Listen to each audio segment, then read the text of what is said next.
Viens tel que tu es. N'essaie pas de composer une attitude. Ne cherche pas à rassembler des forces que tu n'as pas, ni à dresser la liste de tes mérites. Ce matin, la présence de Dieu ne te demande aucune performance. Elle s'offre à toi comme une rosée silencieuse sur une terre asséchée. Que tu sois habité par une certitude paisible ou broyé par une inquiétude étouffante, que tu te réveilles avec le sourire ou avec des larmes au bord des yeux, tu as ta place dans ce sanctuaire matinal. Ce temps n'est pas un exercice à réussir, mais un espace à habiter avec simplicité, comme un enfant qui vient s'asseoir auprès de son père sans avoir besoin d'expliquer longuement sa présence. Fais silence un moment au-dedans de toi. Laisse s'apaiser cette petite voix intérieure qui te murmure déjà la liste de tes devoirs, de tes manques, de tes craintes. Pose tes mains à plat, ouvertes vers le ciel, dans ce geste immémorial des pauvres du Seigneur qui n'ont rien à offrir et tout à recevoir. Sais-tu que ce souffle qui entre dans tes poumons est un don direct de l'Esprit Saint? Il est le souffle de vie qui planait sur les eaux au matin du premier jour, le même souffle qui a relevé le Christ du tombeau, le même souffle qui vient renouveler ton être intime au sortir de la nuit. En cet instant, le Père te regarde avec une tendresse infinie. Il ne voit pas d'abord tes échecs ou tes hésitations. Il voit son enfant bien-aimé, précieux à ses yeux, racheté au prix du sang de son Fils. Il s'approche de toi sans bruit, avec la délicatesse d'un berger qui ne veut pas effrayer une brebis blessée. Laisse son amour envelopper les zones d'ombre de ta vie. Laisse sa lumière chasser la froideur qui s'est accumulée dans ton âme. Que cette prière matinale ne soit pas une simple suite de paroles, mais une véritable rencontre, un dialogue d'amour où ton cœur blessé touche le cœur sacré de Jésus et y trouve la paix qu'aucun être humain ne pourra jamais te donner. Mon cher ami, ma chère amie, je sais qu'il est des matins où le réveil ressemble à un choc douloureux. Le premier instant d'inconscience s'efface et soudain, la réalité te revient en pleine poitrine comme une vague glacée. Tu te rappelles ce qui s'est brisé, tu te rappelles ce qui manque. Peut-être portes-tu le deuil d'un être cher et la maison te paraît désespérément vide. Le silence de la pièce d'à côté te pèse comme une pierre. Une chaise demeure inoccupée, une voix s'est tue, et tu te demandes comment les gens à l'extérieur peuvent continuer à marcher, à rire et à courir alors que ton monde à toi s'est arrêté. La perte d'un proche est une déchirure qui modifie le paysage même de notre existence. On apprend à vivre sans, mais l'absence reste là, sculptée dans le quotidien. Ou peut-être est-ce la perte d'un travail, ce rôle social et cette sécurité financière qui te donnaient un ancrage et un rythme. Sans cette routine, le matin perd ses contours, l'avenir devient incertain et la tentation de te sentir inutile vient te harceler dès l'aube. Peut-être est-ce ton foyer qui s'est défait, une séparation douloureuse qui laisse derrière elle des débris de souvenirs, des promesses brisées et des enfants troublés.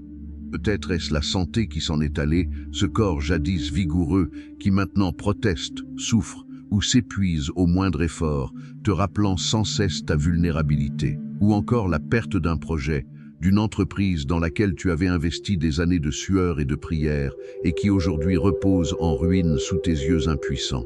Écoute ce que le Seigneur te dit au cœur de cette désolation. Je ne suis pas loin de ceux qui ont le cœur brisé. Je ne suis pas indifférent à la ruine de tes espérances. Dieu ne détourne pas le regard quand tes fondations s'effondrent.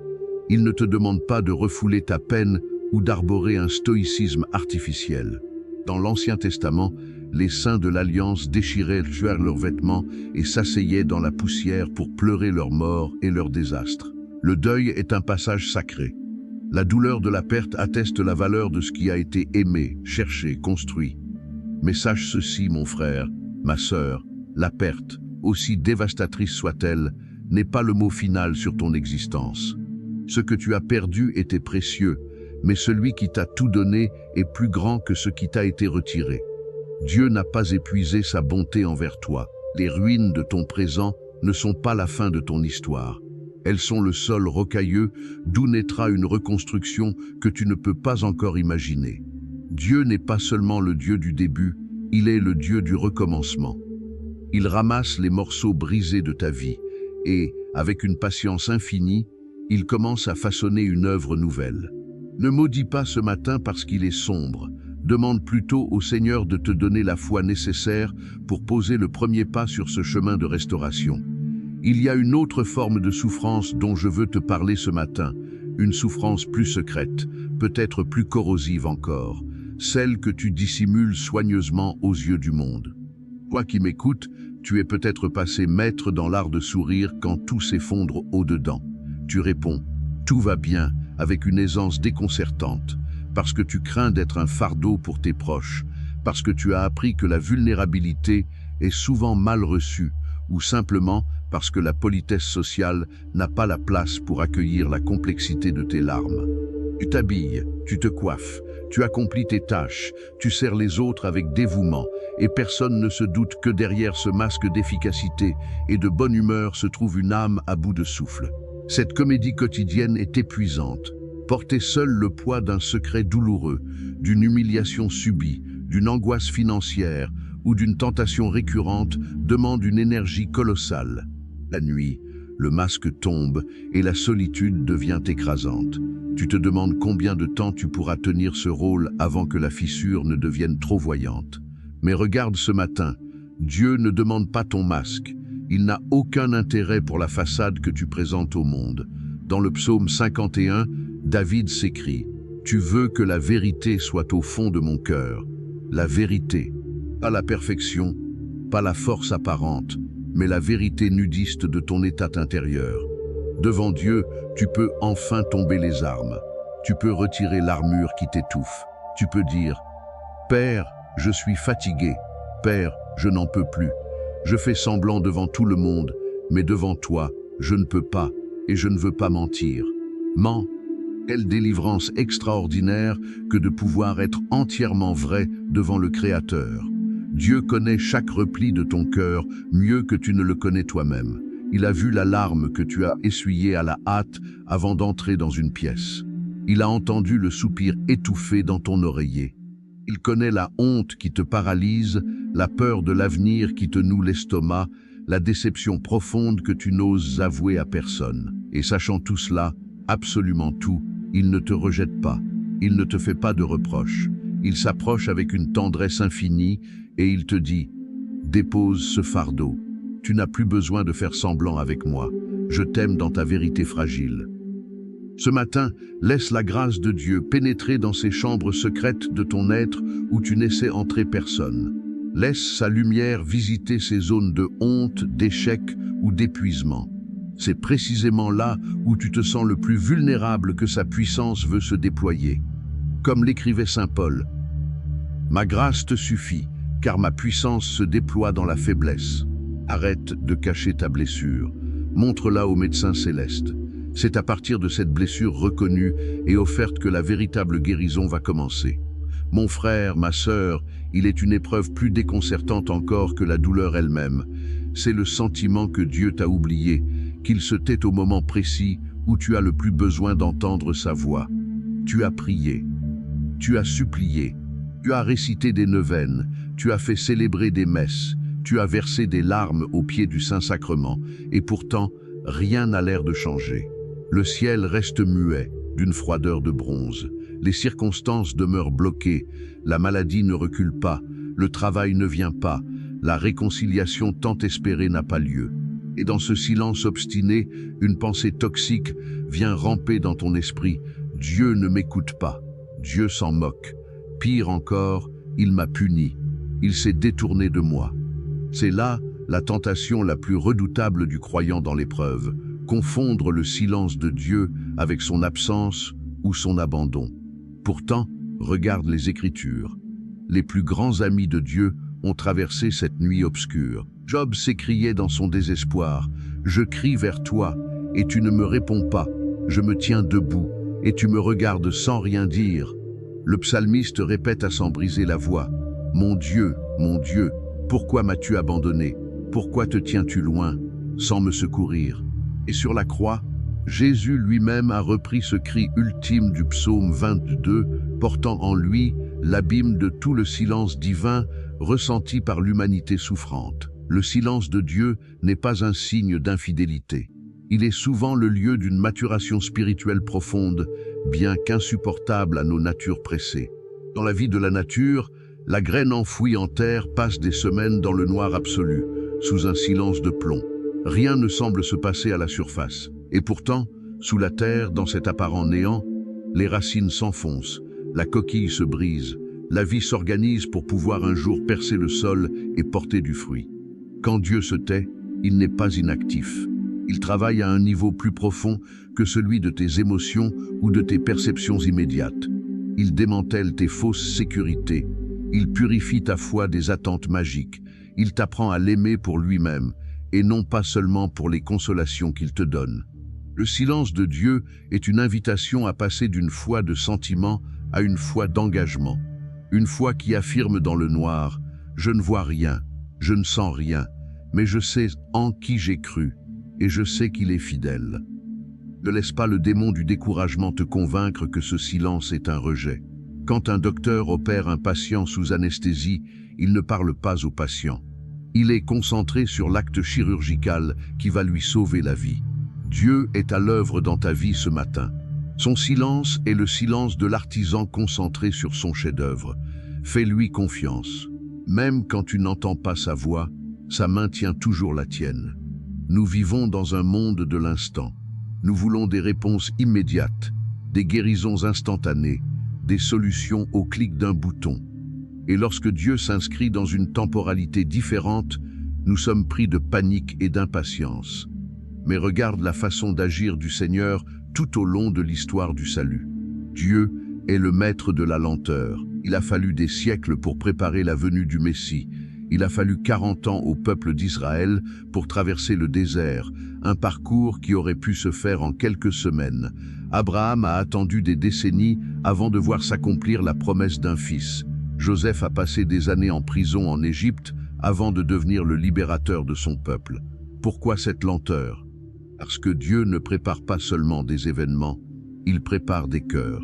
Si Dieu te donnait immédiatement tout ce que tu demandes, tu ne serais peut-être pas prêt à le porter sans danger pour ton âme. La saison de lenteur, l'attente prolongée, l'incertitude du lendemain sont les outils dont Dieu se sert pour forger en toi un caractère spirituel solide, une humilité profonde, une dépendance totale à sa grâce. C'est dans les saisons de lenteur que l'orgueil s'effrite, que les intentions se clarifient et que la vraie patience prend racine. Regarde les arbres en hiver. Ils paraissent morts, dépouillés de leurs feuilles, immobiles sous le gel. Si tu ne connaissais pas le mystère des saisons, tu pourrais croire que tout est fini pour eux. Mais l'hiver est indispensable. C'est pendant ce repos forcé que la sève descend au plus profond des racines, accumulant l'énergie nécessaire pour le bourgeonnement du printemps. Ta saison d'incertitude est un hiver spirituel. Elle n'est pas le signe de la mort, mais la préparation d'une fécondité nouvelle. Ne cherche pas à brûler les étapes. Ne tente pas de forcer les portes que Dieu n'a pas encore ouvertes. Il y a une grâce propre à la journée d'aujourd'hui, même si elle semble morne et lente. Dans le Sermon sur la montagne, Jésus nous enseigne « Ne vous inquiétez pas du lendemain, car le lendemain aura soin de lui-même.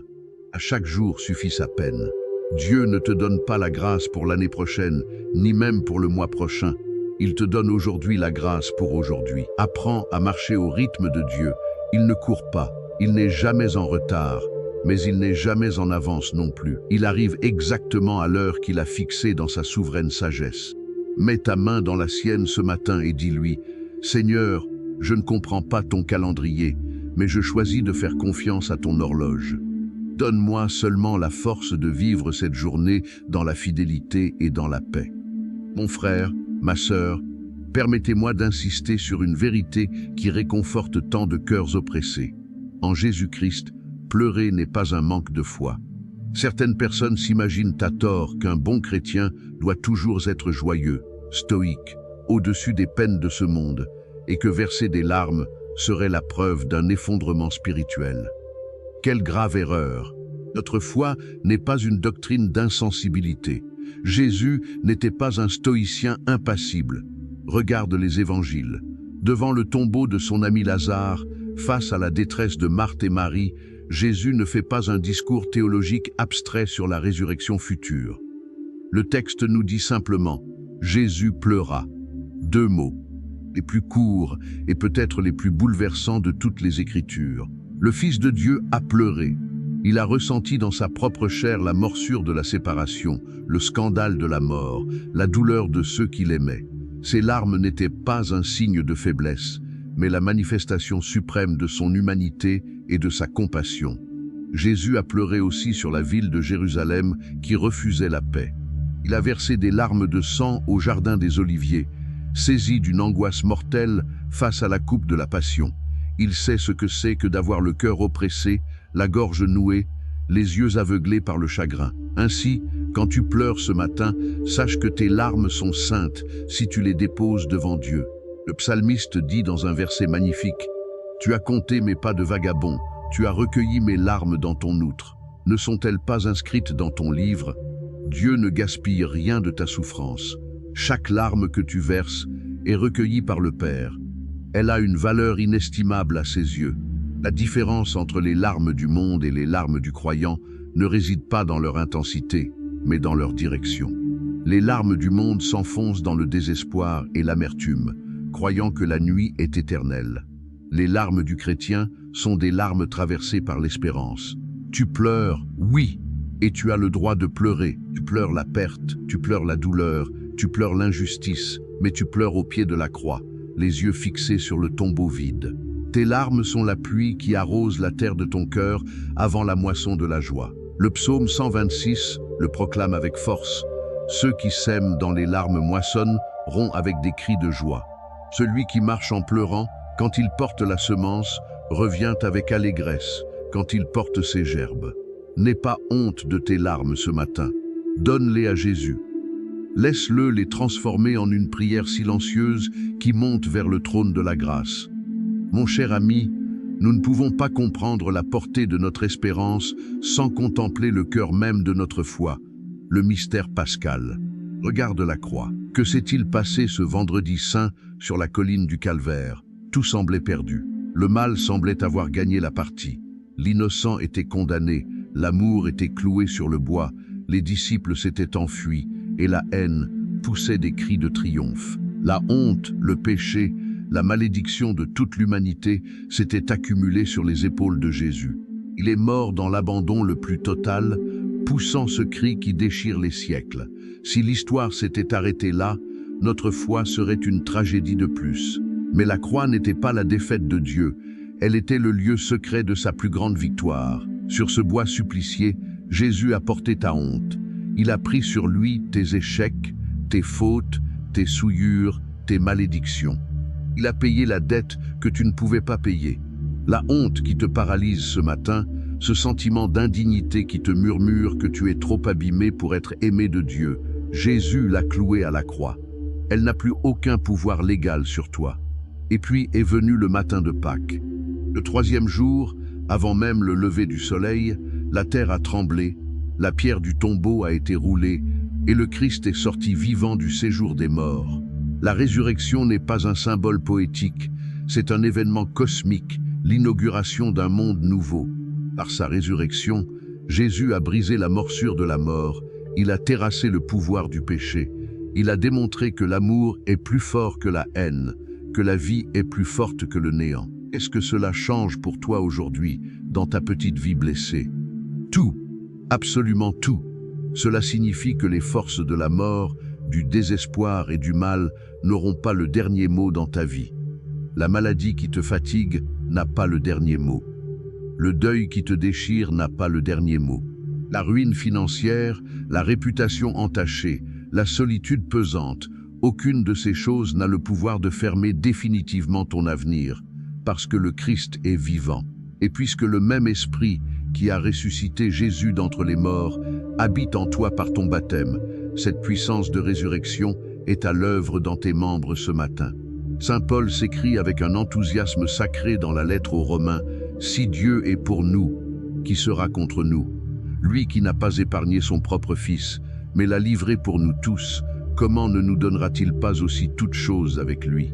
Rien, absolument rien, ni la tribulation, ni l'angoisse, ni la persécution, ni la faim, ni le danger, ni la mort, ni la vie, ne pourra te séparer de l'amour de Dieu manifesté en Jésus-Christ notre Seigneur.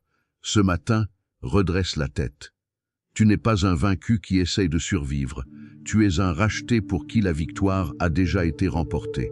Tu traverses peut-être encore le champ de bataille, tu ressens peut-être encore les contusions des combats, mais l'issue de la guerre est scellée. Le Christ a vaincu, et en lui, tu es plus que vainqueur. Laissons maintenant ces vérités descendant plus profondément dans ton cœur. Laisse ma voix devenir le véhicule d'une méditation paisible, comme une vague douce qui vient laver les rivages de ton esprit. Écoute ces certitudes reformulées pour toi, répétées sous des angles différents afin que ton âme s'en imprègne totalement. Tu n'es pas tombé par hasard sur ce monde. Tu n'es pas une erreur de la nature, ni un accident de l'histoire. Avant que les montagnes ne soient élevées, avant que les étoiles ne soient dispersées dans la nuit, Dieu pensait à toi. Il t'a désiré, il t'a conçu avec amour, il a tracé les contours de ton être. Tu es son œuvre, sa création précieuse. Même si tous les êtres humains sur terre venaient à t'oublier ou à te rejeter, lui ne t'oubliera jamais. Il te porte gravé dans les paumes de ses mains. Ta souffrance actuelle n'est pas une punition divine. Dieu ne s'amuse pas à envoyer des malheurs pour tester tes limites. Nous vivons dans un monde blessé par le péché. Un monde où la douleur existe, mais Dieu utilise tout, absolument tout, même ce que le mal a voulu pour ta perte, et il le transforme en bien pour ceux qui l'aiment. Ta blessure d'aujourd'hui sera le lieu de ta force de demain. L'épreuve que tu traverses est un creuset où se forge en toi un or de grande valeur. La nuit ne durera pas toujours. C'est une loi de la création et une loi de la grâce. Aucune tempête ne dure indéfiniment. Aucun hiver ne reste éternellement sur la terre. L'aube finit toujours par poindre, les nuages finissent toujours par se dissiper, le soleil finit toujours par percer. Ton problème actuel a une date d'expiration. Ta douleur trouvera sa fin. Seul l'amour de Dieu pour toi est éternel.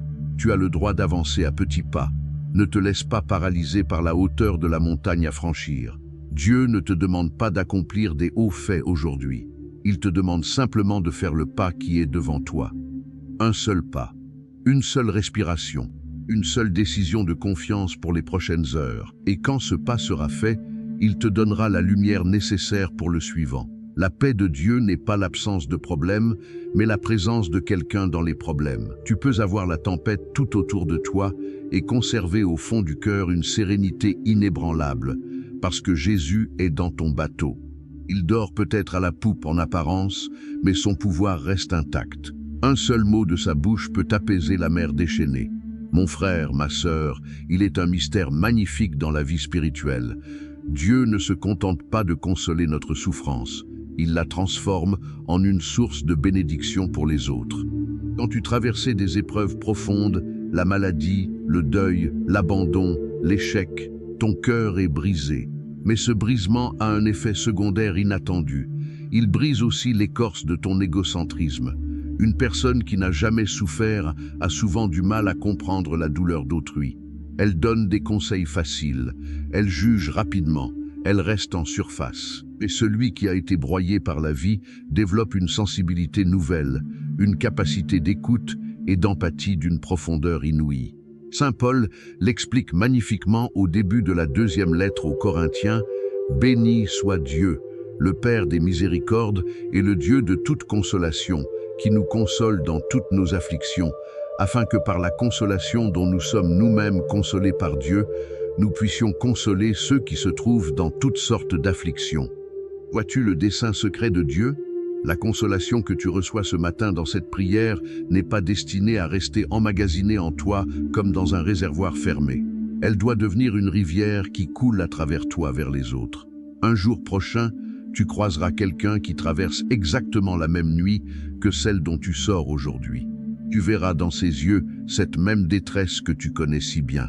Et tu n'auras pas besoin de lui faire de grands discours. Tu t'assiéras à côté de lui, tu lui prendras la main, et tu pourras lui dire avec une autorité paisible, « Je sais ce que c'est, j'y ai été. J'ai cru que je mourrais, moi aussi. Mais Dieu m'a relevé, et il te relèvera toi aussi. Et ta parole aura un poids de vérité qu'aucun livre de théologie ne pourra jamais égaler. C'est ainsi que la douleur est vaincue, non pas seulement en étant effacée, mais en étant rachetée, recyclée par l'amour pour devenir un instrument de guérison pour le monde. Tes larmes d'aujourd'hui sont la préparation de ton ministère de compassion de demain. Ne maudis pas ta blessure, elle est le canal par lequel la grâce de Dieu atteindra d'autres âmes en détresse. En attendant, regarde autour de toi aujourd'hui. Y a-t-il quelqu'un dans ton entourage qui a besoin d'un mot d'encouragement, d'un coup de téléphone, d'un sourire sincère? En sortant de ta propre douleur pour te tourner vers celle d'un autre, tu découvriras un secret merveilleux. C'est en consolant que l'on est consolé, c'est en donnant que l'on reçoit, c'est en oubliant un peu ses propres blessures que l'on guérit vraiment. Écoutons maintenant la parole de Dieu. La parole de Dieu n'est pas une parole humaine ordinaire. Elle est vivante, efficace, plus tranchante qu'une épée à deux tranchants. Quand la parole de Dieu est proclamée avec foi, elle réalise ce qu'elle déclare. Laisse ces versets bibliques s'imprimer dans ton esprit, chasse les mensonges de l'ennemi et établis la vérité de Dieu sur ta journée. Psaume 23. L'Éternel est mon berger, je ne manquerai de rien. Il me fait reposer dans de verts pâturages, il me dirige près des eaux paisibles. Il restaure mon âme, il me conduit dans les sentiers de la justice à cause de son nom. Quand je marche dans la vallée de l'ombre de la mort, je ne crains aucun mal, car tu es avec moi. Ta houlette et ton bâton me rassurent. Je proclame ce matin que Jésus est mon bon berger. Je ne manquerai de rien d'essentiel. Même si mon chemin passe par la vallée la plus sombre aujourd'hui, je refuse de céder à la panique, car il marche à mes côtés. Ésaïe 41, 10. Ne crains rien, car je suis avec toi. Ne promène pas des regards inquiets, car je suis ton Dieu. Je te fortifie, je viens à ton secours. Je te soutiens de ma droite triomphante. Je proclame que l'angoisse n'a aucun droit sur mon esprit. Dieu est avec moi en ce jour. Il me donne la force nécessaire pour chaque tâche. Il intervient en ma faveur. Sa main puissante me tient debout. Philippiens 4, 6-7. Ne vous inquiétez de rien, mais en toute chose, faites connaître vos besoins à Dieu par des prières et des supplications, avec des actions de grâce. Et la paix de Dieu, qui surpasse toute intelligence, gardera vos cœurs et vos pensées en Jésus-Christ. Je dépose ce matin toutes mes inquiétudes, mes factures, mes soucis de santé, mes peurs familiales entre les mains du Père. Et je reçois en échange sa paix surhumaine, qui monte la garde autour de mon cœur et de mes pensées. Psaume 91, 1-3. Celui qui demeure sous l'abri du Très-Haut repose à l'ombre du Tout-Puissant. Je dis à l'Éternel, mon refuge et ma forteresse, mon Dieu en qui je me confie.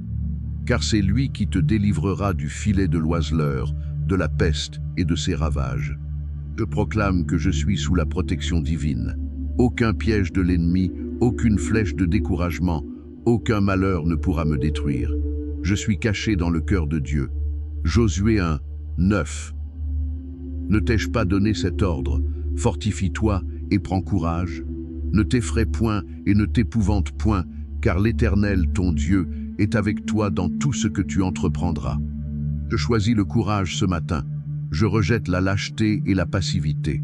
Je m'avance dans cette journée avec l'assurance que Dieu accompagne chacune de mes démarches légitimes.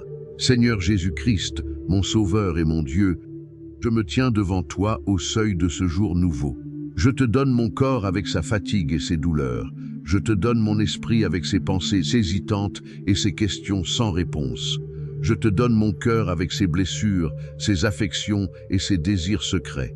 Je te consacre cette journée qui commence.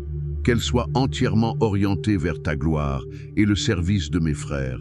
Garde mes yeux de toute distraction impure ou toxique.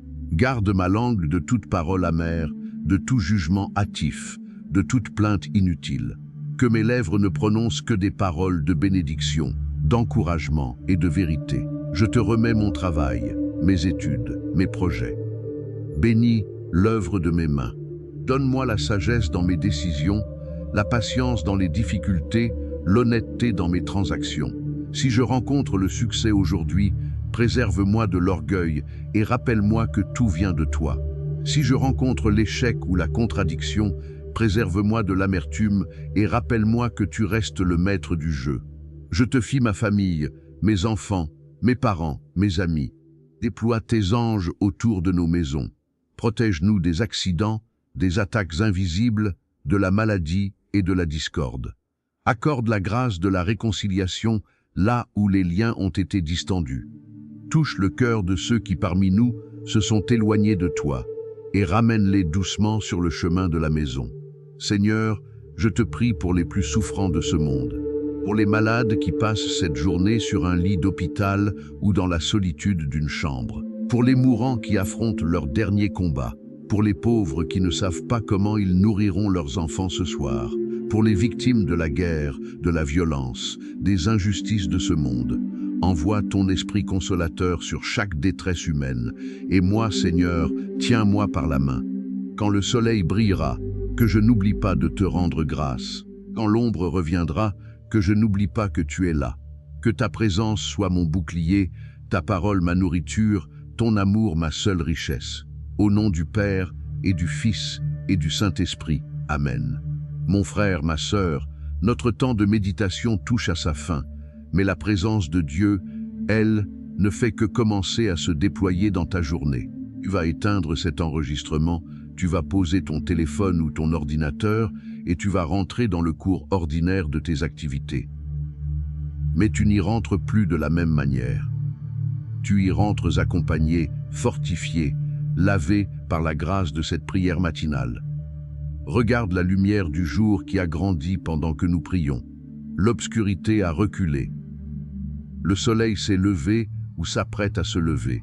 C'est le signe prophétique que Dieu te donne chaque matin. La lumière gagne toujours sur les ténèbres. La vie gagne toujours sur la mort. La grâce gagne toujours sur le péché. Emporte cette certitude avec toi. Que ton cœur reste paisible comme un lac tranquille au milieu des tempêtes extérieures. Si l'angoisse cherche à revenir te visiter dans la journée, ne discute pas avec elle. Répète simplement dans ton cœur le nom de Jésus.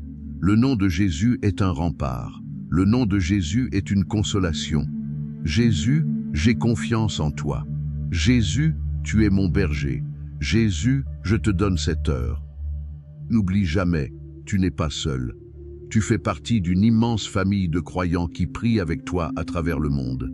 Et par-dessus tout, le roi de l'univers marche à tes côtés. Il t'aime d'un amour qui ne changera jamais, un amour qui a dépassé la mort et qui t'ouvre les portes de l'éternité. Reçois maintenant la bénédiction du Seigneur pour ta journée. Que le Seigneur te bénisse et te garde. Que le Seigneur fasse luire sa face sur toi et qu'il t'accorde sa grâce. Que le Seigneur tourne son visage vers toi et qu'il te donne sa paix. Que la bénédiction de Dieu Tout-Puissant, le Père, le Fils et le Saint-Esprit descendent sur toi, sur ta maison, sur tes proches, et y demeure à jamais. Va dans la paix du Christ, réjouis-toi dans l'espérance, reste ferme dans la foi et sois rempli de l'amour de Dieu. Amen. Alléluia. Que cette prière soit un baume pour ton âme tout au long de ce jour. N'hésite pas à y revenir chaque fois que la route te semblera trop lourde. Dieu t'aime, il ne t'abandonnera jamais.